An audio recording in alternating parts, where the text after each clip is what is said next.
Hello friends, मैं मीनू आप सभी का स्वागत करती हूँ अपने चैनल पर। आज मैं आपके साथ प्लाजो पैंट की कटिंग और स्टिचिंग शेयर करूँगी।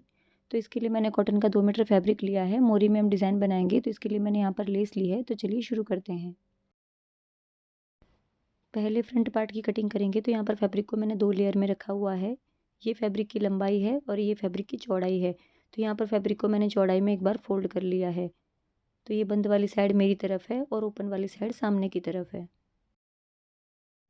अब इस पर फ्रंट पार्ट के लिए मार्किंग करेंगे। ऊपर से बेल्ट के लिए मार्किंग करेंगे 2 इंच पर। स्केल की मदद से इन निशानों को मिलाते हुए एक स्ट्रेट लाइन ड्रॉ कर लेंगे।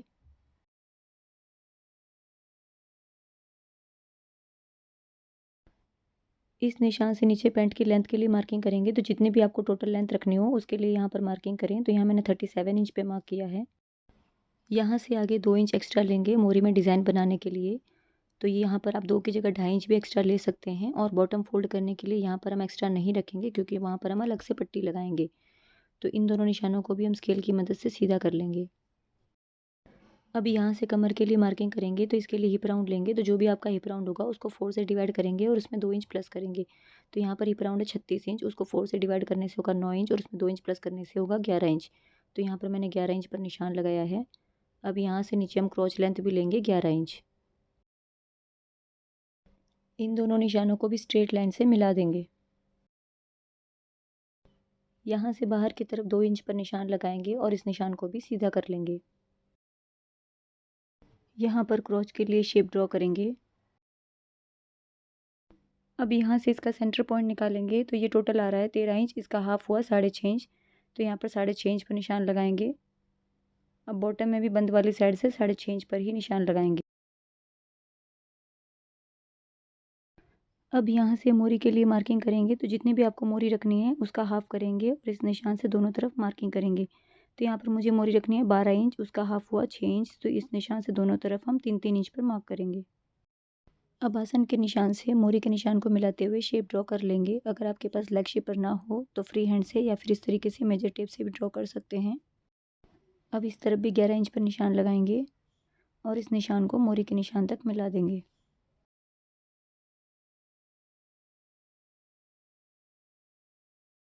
अब हम इसे डार्क कर लेंगे।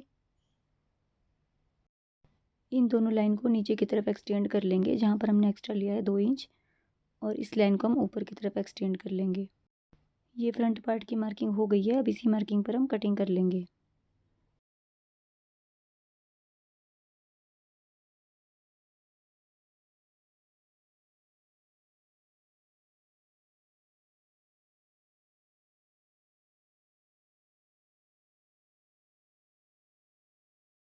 यहाँ पर इसे कट करके मैंने अलग कर लिया है। अब इस तरफ से ये जुड़ा हुआ है, इसे भी कटिंग करके अलग कर लेंगे।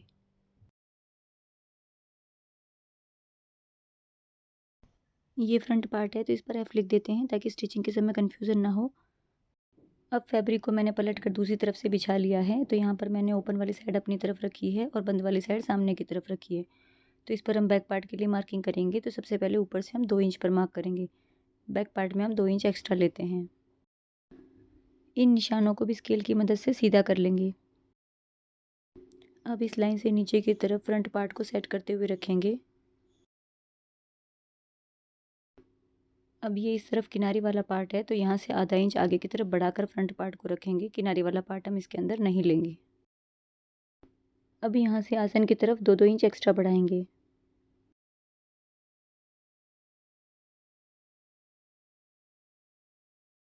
यहाँ से नीचे की तरफ 1.5 इंच एक्स्ट्रा बढ़ाएंगे। अगर आप चाहें तो यहाँ पर भी आप 2 इंच एक्स्ट्रा ले सकते हैं।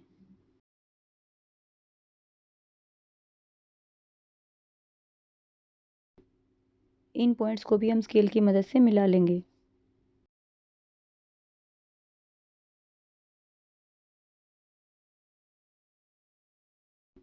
यहाँ पर भी क्रॉच का शेप ड्रॉ कर लेंगे और इस लाइन को ऊपर तक एक्सटेंड कर लेंगे।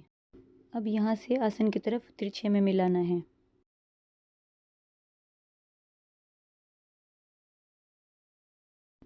इस तरफ से कुछ भी एक्स्ट्रा नहीं रखना है। यहाँ पर हम एज इट इज़ मार्किंग कर लेंगे। तो यहाँ पर बैक पार्ट की मार्किंग हो गई है। अब सेम इसी मार्किंग के अकॉर्डिंग हम कटिंग कर लेंगे। तो यहाँ पर मैंने कटिंग कर ली है। अब हम इसकी स्टिचिंग करेंगे। अब यहाँ पर फ्रंट और बैक दोनों ही पार्ट को अलग कर लेंगे। दोनों ही पार्ट की राइट वाली साइड अंदर की तरफ मैच करते हुए रखेंगे और आसन पर सिलाई लगाकर इसे अटैच कर लेंगे। यहाँ पर मैंने फ्रंट और बैक दोनों ही पार्ट के आसन पर सिलाई लगाकर इसे अटैच कर लिया है। अब यहाँ पर हम फ्रंट पार्ट को थोड़ी देर के लिए साइड में रखते हैं और बैक पार्ट को ओपन करके रखेंगे। अब इसके ऊपर फ्रंट पार्ट को रखेंगे राइट वाली साइड अंदर की तरफ करते हुए। साइड से दोनों फैब्रिक को मिलाते हुए रखेंगे और साइड की सिलाई लगा लेंगे।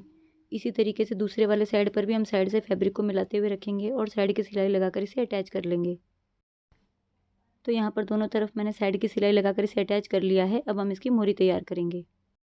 इसके लिए फैब्रिक की राइट वाली साइड ऊपर की तरफ रखेंगे। अब नीचे की तरफ से 1.5 इंच पे मार्क करेंगे।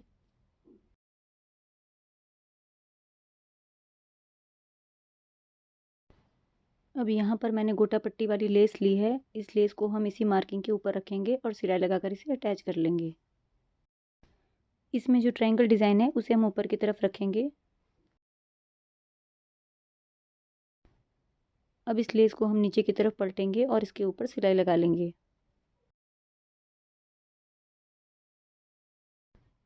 अब ये ट्रायंगल डिज़ाइन नीचे की तरफ हो गई है और ये इनविजिबल लेस अटैच हो गई है।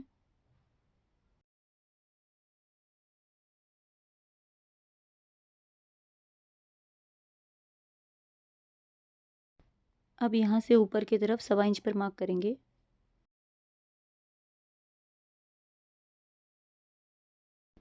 अगेन इस निशान पर लेस को रखते हुए अटैच कर लेंगे।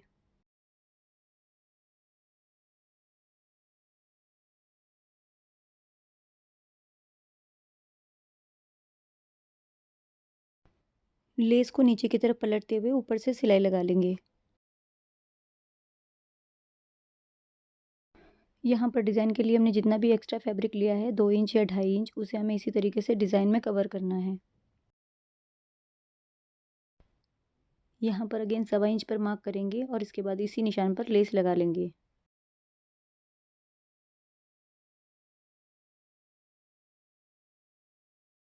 यहाँ पर लेस आपको कितनी दूरी पर लगानी है, ये गैप आप अपने अकॉर्डिंग कम या ज़्यादा भी कर सकते हैं।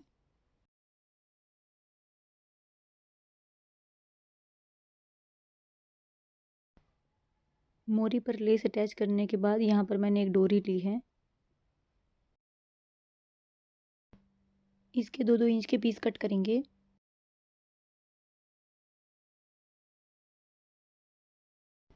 सारे पीसेस कट करने के बाद इसको मोरी पर अटैच करेंगे।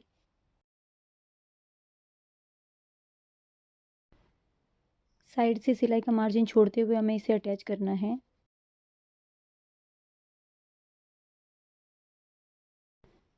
लूप बनाते समय यहाँ पर मैंने हल्का सा गैप रखा है।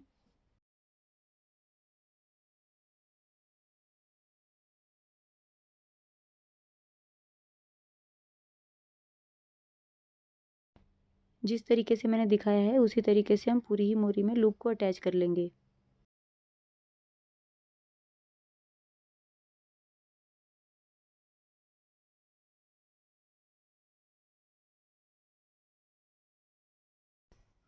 इसके बाद थोड़ी सी दूरी से एक सिलाई और लगा लेंगे।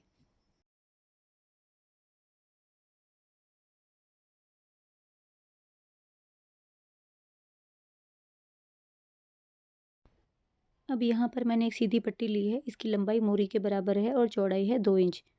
इसको हम मोरी के सीधी वाली साइड पर रखेंगे और पलटकर उल्टी तरफ से सिलाई लगा लेंगे। जो सिलाई लूप अटैच करते समय लगाई थी वही सिलाई इस तरफ से दिखाई देगी, तो पट्टी अटैच करते समय उसी पर सिलाई लगा लेंगे।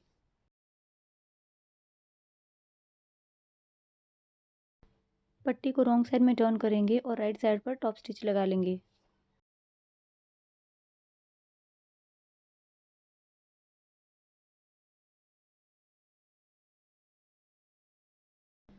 इसके बाद पट्टी को अंदर की तरफ फोल्ड करते हुए तुरपाई कर लेंगे।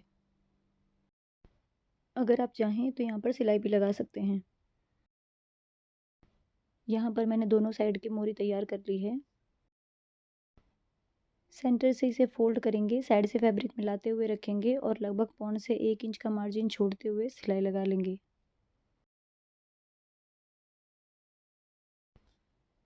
आसन की तरफ सिलाई लगाते समय यह मार्जिन थोड़ा सा कम कर लेंगे।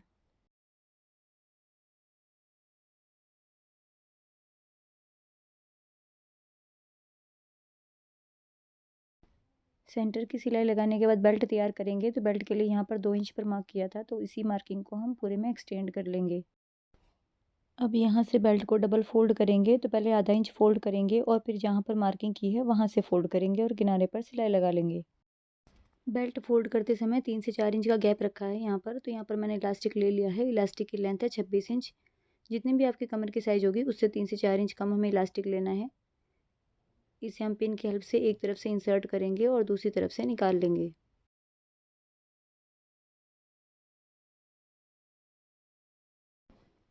इलास्टिक इंसर्ट करने के बाद इलास्टिक के दोनों सिरों को एक दूसरे के ऊपर रखते हुए 3 से 4 बार सिलाई लगाकर पक्का कर लेंगे।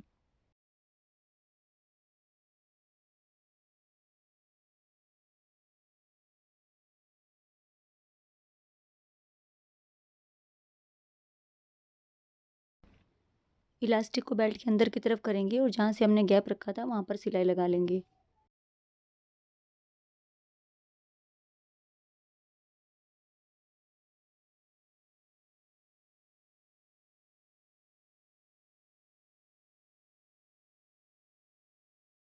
अब इलास्टिक को फैब्रिक के अकॉर्डिंग थोड़ा सा स्ट्रेच कर लेंगे और इसके सेंटर में एक सिलाई लगा लेंगे। तो यहाँ पर प्लाज़ो बनकर रेडी है। अगर आपको ये वीडियो अच्छी लगे तो प्लीज़ वीडियो को लाइक करें, शेयर करें और चैनल को सब्सक्राइब करें। Thank you for watching this video.